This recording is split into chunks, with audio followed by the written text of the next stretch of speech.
రాయలసీమలో ఉగాది వేడుకలకు తాడిపత్రిలోని సుంకులమ్మ తల్లి ఆలయం కేంద్ర బిందువుగా నిలుస్తోంది. 500 ఏళ్ల క్రితం అమ్మవారు బాలిక రూపంలో దర్శనమిచ్చి స్వయంభుగా వెలిసినట్టు చరిత్ర చెబుతోంది. ఆనాడు అమ్మవారి రాకకు సాక్ష్యంగా నిలిచిన కొడవలి, ముంత, కొరడాలు నేటికి భక్తులను అబ్బరపరుస్తున్నాయి. భక్తుల కోరికలు తీర్చే కల్పవల్లిగా అమ్మవారు నీరాజనాలు అందుకుంటున్నారు. లోకల్ 18లో మిగతా విషయాలు తెలుసుకునే ప్రయత్నం చేద్దాం. తెచ్చుకోయిన ముంత చుట్టూరా వెండి చేసినారు. ఈమె ముంతను కొరడ, శూలము, కత్తి ఆమె వచ్చేటప్పుడే తెచ్చుకోయింది స్వయంభూగా. ఇవి ఉగాది రోజు జల్లి తీస్తారు. అమ్మవారు చిన్నప్పుడు 12 ఏళ్ల వయసు ఉన్నప్పుడు ఇక్కడ పాలెంలో తిరుగుతూ ఉండేది అమ్మవారు. ఆమె చిన్న తల్లిదండ్రి అడుస్తున్నా కానీ బయటికి పోయి బాలేని వాళ్ళకి అందరికీ చెప్పి వస్తున్నది అనమాట. తల్లిదండ్రి ఏం చేస్తున్నారు, చిన్న వయసుకు వచ్చిన పాప ఇట్లా పోతే ఎలా కానీ ఇంట్లో వచ్చి గొలుసులు కట్టేసినా కానీ ఇడిపించుకొని పోతున్నది ఏమో. అట్లనే మళ్ళీ తొలకొచ్చి బయటికి దొబ్బినారు.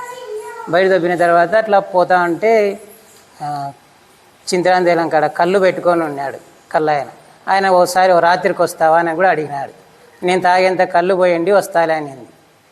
ఆయన నువ్వెంత తాగుతావు, దోశడు తాగుతావులే అని అన్నాడు. సర్లేని తాగుతూనే ఉంది, డ్రమ్ములు తాగుతూనే ఉంది అమ్మ. నా తల్లి నా తప్పు అయిపోయిందని అప్పుడు కాళ్ళు పట్టుకొని కూర్చోబెట్టుకుంటే ఇక్కడ తల్లిదండ్రి అమ్మ సుంకులమ్మని ఎతుకుతున్నారు. అంటే మీ పాప ఆడ పలానా చోటు ఉంది అని చెప్పినారా. తొలుకొని వచ్చినాక 3వ రోజు చనిపోయింది అమ్మ. చనిపోయినాక తాపం చేసి వచ్చినారు.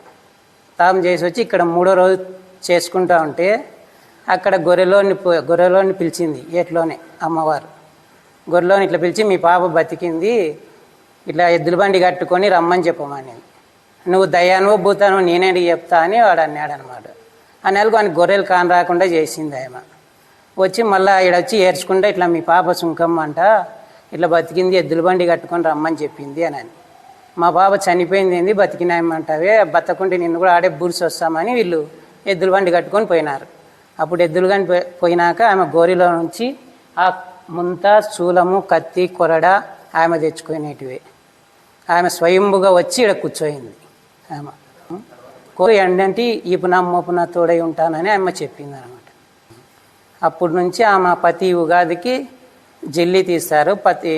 తాడిపత్రి ప్రజలు కాకుండా చుట్టుపక్కల ప్రజలందరూ కూడా వచ్చి ఆ జాతరలో పాల్గొంటారు.